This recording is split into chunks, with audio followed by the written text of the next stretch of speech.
প্রায় ২ বছরের দড়ি টানাটানির পর শেষ হাসিটা বাংলায় হেসেছে। জিওগ্রাফিক্যাল ইন্ডিকেশন জিআই এর সিলমোহর দিয়ে জানিয়েছে রসগোল্লা বাংলারই।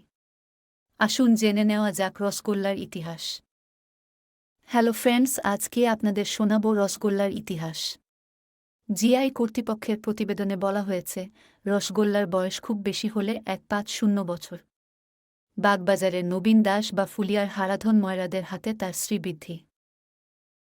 ইতিহাস বলছে, আধুনিক রসগোল্লা ১৮৬৮ সালে বাগবাজার নিবাসী নবীনচন্দ্র দাস প্রথম তৈরি করেছিলেন। ১৯৮৭ সালে প্রকাশিত ইতিহাসবিদ প্রণব রায়ের লেখা বাংলার খাবার বইটিতে ভিন্ন মতো রসগোল্লার প্রস্তুত করা নিয়ে। সেখানে বলা হয়েছে যে ১৮৬৬ সালে কলকাতার ব্রজ ময়রা রসগোল্লা তৈরি করেছিলেন।